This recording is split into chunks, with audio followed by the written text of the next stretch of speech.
Very good morning, students. Welcome to the next section of your video tutorials, which is on Ohm's Law. So let me explain you something about Ohm's Law. As the name suggests, this is the name of a scientist, Ohm. This law was developed by a scientist, which is George Simon Ohm.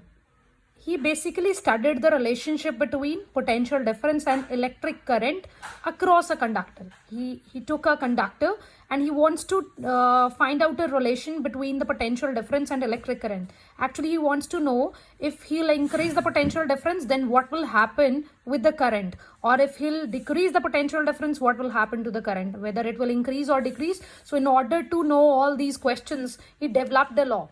So before going through the law, firstly have a look on the circuit diagram here. So in the circuit diagram, I'm using these wires. So here I'm using ammeter here. Here I'm using, of course, battery, which is group of cell, which I've already explained to you in my previous video. This is positive side and this is negative side. And here I'm using a key. Suppose this is key, K key. And this is rheostat, of course. I will explain what a rheostat is. This is a rheostat. This is basically the opposition to the current. If you want to if you want to stop your current, you might be using your rheostat for that. And this is a wire which is offering a resistance. So I have written here this zigzag sign. I have already explained you in my previous video that this represent a resistance. Actually, every wire, whether you will take a conductor, every single wire is possessing some sort of resistance within it, which means like आपने पढ़ा होगा कि कई चीज़ों को अगर किसी wire को जंग लग जाती है तो क्या होता है, उसमें से करंट इजीली से पास कर सकता है? नहीं कर सकता ना. तो वो करंट को क्या करेगा, कम कर देगा, अपने आप में से पास होना कम कर देगा. तो वही एक टाइप से रेजिस्टेंस होता है. I will explain this resistance later on, but just try to explain this part here. And here I have used voltmeter. This is positive sign of voltmeter, and on one side this is negative. And in place of ammeter here, this is the positive section and this is the negative. So in the circuit diagram, I have used ammeter, voltmeter, battery, key, rheostat. That's it. Now let's start with the Ohm's law. So it says that George Simon Ohm studied the relationship between potential difference and electric current across the conductor. As I already explained to you, that George Simon wants to give a relationship between potential difference and electric current. Potential difference is V, which I have already explained to you, and electric current is denoted by I. So he wants to give a relation between V and I. So the relation between electric current and potential difference is known as Ohm's law. Now he gave a statement. Now what's that statement? This law states that the electric current flowing through a conductor is directly proportional to the potential difference across the conductor, provided the temperature and other physical conditions of the conductor remains same. अब इसका मतलब क्या है? उसने बोला, George सिमन ओम ने बोला कि जो इलेक्ट्रिक करंट है किसी भी कंडक्टर के थ्रू फ्लो कर रहा है, सपोज ये मेरे पास कोई कंडक्टर है तो इसमें से कोई करंट फ्लो कर रहा है, उसमें क्या होएगा, जो करंट है that will be directly proportional to potential. Current is directly proportional to potential difference. So that's why हमने बोला मैथमेटिकली हम उसको कैसे लिख सकते हैं, I is directly proportional to V, और आप ऐसे भी लिख सकते हो V is directly proportional to I. और डायरेक्टली प्रोपोर्शनल का साइन हटा के हम कांस्टेंट लगाते हो, हमारे पास क्या आता है, कोई कांस्टेंट लगाना पड़ता है. तो यहाँ पे कांस्टेंट मैं यूज कर रही हूँ are.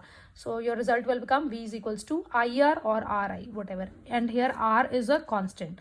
Now just see this situation that provided there is a condition also, provided the temperature and other physical condition of the conductor remain same. अगर आप इस कंडक्टर के टेम्परेचर और फिजिकल कंडीशंस को सेम रखते हो तब ये स्टेटमेंट क्या है, ट्रू है. स्टेटमेंट क्या है, कहती है कि जो करंट है that is directly proportional to potential difference. Now let us talk about this resistance. So resistance क्या होता है? It is a property of a conductor to oppose the flow of charge through it. ये एक ऐसी property है conductor की जो अपने आप में से अपोज करेगा. किसको अपोज करेगा? चार्ज को मूव नहीं करने देगा अपने में से. तो उसको हम क्या बोल देते हैं? रेसिस्टेंस. ये कैसे आया? हमने अभी पढ़ा V is equals to I R. क्या है हमारे पास? Ohm's law. V is equals to I R is Ohm's law. So from here R will be equals to V by I. So इसका मतलब रेजिस्टेंस का एक और फॉर्मूला या डेफिनेशन बन गया मेरे पास. क्या आ गया? That it is the ratio of potential difference across the ends of conductor to the current flowing through the conductor. So दो प्रॉपर्टीज आप याद कर सकते हो, या ये वाली प्रॉपर्टी याद कर लो. ये कह सकते हो कि ये प्रॉपर्टी है कंडक्टर की जिसकी वजह से जो फ्लो है चार्ज का वो अपोज हो जाएगा, रुक जाएगा. या फिर आप क्या कह सकते हो कि ये रेशियो है किसका? पोटेंशियल डिफरेंस और करंट का। और unit of resistance is ohm, of course इसके नाम पे ही है, ये सिंबल ऐसे हम डालते हैं, ऐसा कुछ सिंबल है, so this symbol is known as ohm. Now we will define 1 ohm. अब आप खुद सोचो, आर की यूनिट, हमें आर की वैल्यू कितनी चाहिए, 1 चाहिए। आर की वैल्यू 1 कब आएगी, जब वी की वैल्यू को कितना कर दोगे, 1 कर दोगे, और करंट की वैल्यू को भी कितना कर दोगे, 1। अब जो पोटेंशियल डिफरेंस है वो वोल्ट में मेजर करते हैं, तो इसका मतलब पोटेंशियल डिफरेंस कितना होना चाहिए, 1 वोल्ट। करंट की यूनिट होती है एम्पियर। तो अगर इसका मतलब, अगर मैं किसी भी कंडक्टर में से पोटेंशियल डिफरेंस मेरे कंडक्टर के एंड्स के अक्रॉस 1 वोल्ट है और उसमें से 1 एम्पियर करंट पास कर रहा है, तो वो कितनी रेजिस्टेंस ऑफर करेगा, 1 ओम। यही यहाँ पे लिखा है, resistance of a conductor is said to be 1 ohm. Resistance conductor की 1 ओम कब होगी, if the potential difference of 1 volt. Potential difference कितना होएगा, 1 वोल्ट, किसके अक्रॉस, कंडक्टर के एंड्स के अक्रॉस, और कितना करंट उसमें से फ्लो करेगा, 1 एम्पियर। ओके, सो सबसे पहले हमने डिस्कशन करा किसका, स्टेटमेंट का। उसमें हमने क्या पढ़ा कि हाँ जी, इलेक्ट्रिक करंट जो है फ्लो कर रहा है किसी भी कंडक्टर के थ्रू, वो डायरेक्टली प्रोपोर्शनल होता है पोटेंशियल डिफरेंस से।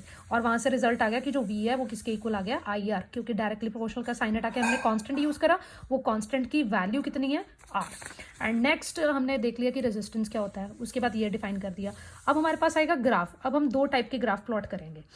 पहले हम ग्राफ प्लॉट करते हैं वी एंड आई के बीच में। ओके, ग्राफ तुम देख रहे हो इस साइड पे, this is your x axis, this is your y axis. 9th class में तुमने बहुत सारे ग्राफ्स बनाए हुए हैं। So this is your x axis, this is your y axis. X axis के अबाउट में क्या ले रही हूँ, पोटेंशियल, और वाई एक्सिस के अबाउट में क्या ले रही हूँ, करंट। तो मेरे पास ग्राफ कैसे आ गया, स्ट्रेट लाइन। अब मैं क्या फाइंड आउट करना चाहती हूँ, स्लोप। ये मैंने तुम्हें मोशन चैप्टर में 9th ग्रेड में वेरी फर्स्ट चैप्टर उसमें बताया था कि स्लोप क्या होता है, y2 minus y1 upon x2 minus x1। y2 minus y1 मतलब y एक्सिस के पॉइंट। इधर देखो y एक्सिस में कौन से पॉइंट्स है, i, सो मैं यहाँ पे आई लिख देती हूँ। एक्स एक्सिस पे कौन से पॉइंट्स है, वोल्टेज, तो वोल्टेज लिख दिया। अब मैंने अभी देखा था कि मेरे पास v इज इक्वल्स टू क्या होता है, आई आर। तो r की वैल्यू मेरे पास क्या बनी, v बाई आई, पर यहाँ पे रिजल्ट आ रहा आई बाई वी, मतलब यहाँ से ये किसकी वैल्यू, 1 बाई आर। यानी अगर मैं ग्राफ में वोल्टेज को एक्स एक्सिस पे लेती हूँ और करंट को वाई एक्सिस पे लेती हूँ, तब मेरे पास जो स्लोप है, ये लाइन कितनी टेढ़ी है, ये किसके बारे में बताएगी, 1 अपॉन रेजिस्टेंस के बारे में बताएगी, क्योंकि आर क्या है तुम्हारे पास, रेजिस्टेंस।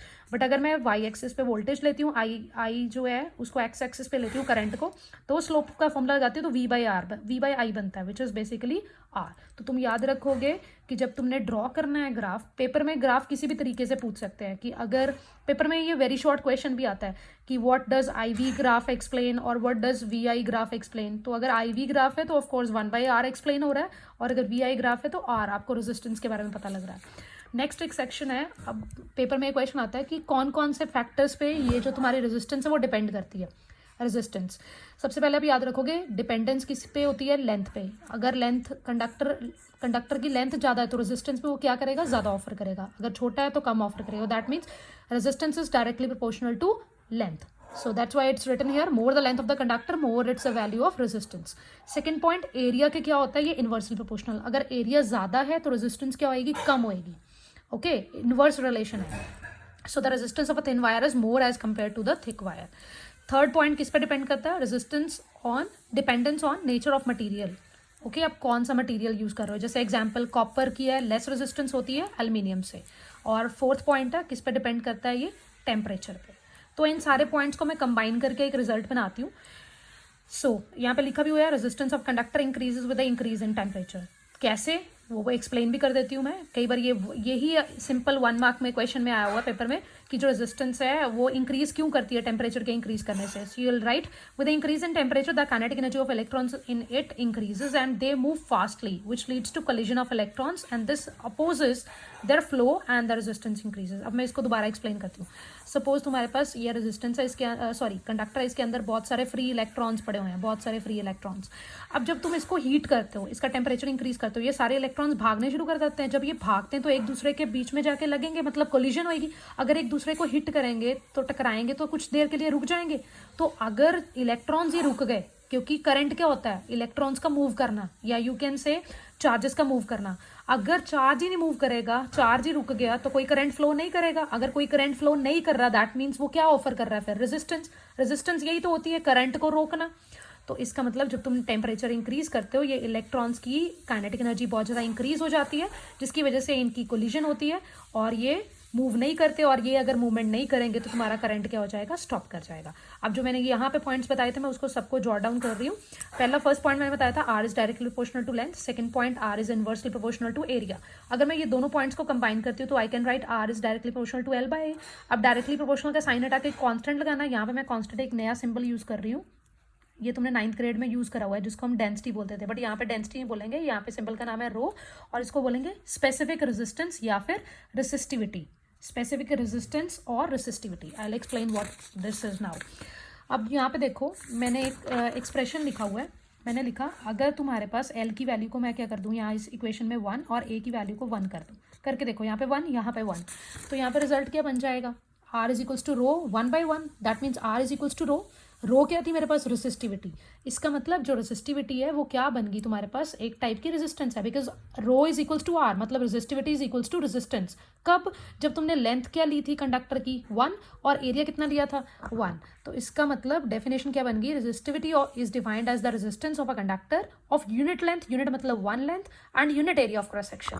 अब इसके यूनिट्स क्या आएंगे रेजिस्टिविटी के, मैं निकाल के दिखा देती हूँ। आपके पास फॉर्मूला था R is equals to rho L by A. Okay, so you want to calculate for rho, so A को उधर ले जाओ, R A by L. R की यूनिट होती है ओहम, एरिया की यूनिट क्या होती है मीटर स्क्वायर, लेंथ की कितनी होती है मीटर, मीटर मीटर कैंसिल, तो यूनिट क्या बन गई मेरे पास ओहम मीटर, और अगर सीजीएस सिस्टम में लिखना है तो ohm centimetre. And the last part is dependence of resistivity. अब ये रेजिस्टिविटी किस पे डिपेंड करती है, सबसे पहला फैक्टर ये डिपेंड करती है नेचर ऑफ मटेरियल, मटेरियल कैसा है, किससे किन चीज़ों से मटेरियल मिलके बना है। Second, doesn't depend upon length, shape और एरिया पे बिल्कुल भी डिपेंड नहीं करती, और जो रेजिस्टिविटी है वो भी मटेरियल की चेंज करती है अगर आप टेम्परेचर को चेंज करोगे। अब एक बात याद रखोगे, ये वेरी शॉर्ट क्वेश्चन आया हुआ है 2 मार्क्स में, रेजिस्टिविटी मेटल्स की सबसे कम होती है, एलॉयज की ज़्यादा, इंसुलेटर की सबसे ज़्यादा, और इसमें से जो बेस्ट है silver is the best conductor of electricity because उसकी रेजिस्टिविटी क्या होती है, लोएस्ट होती है। ये भी 1 मार्क क्वेश्चन है। Thank you so much.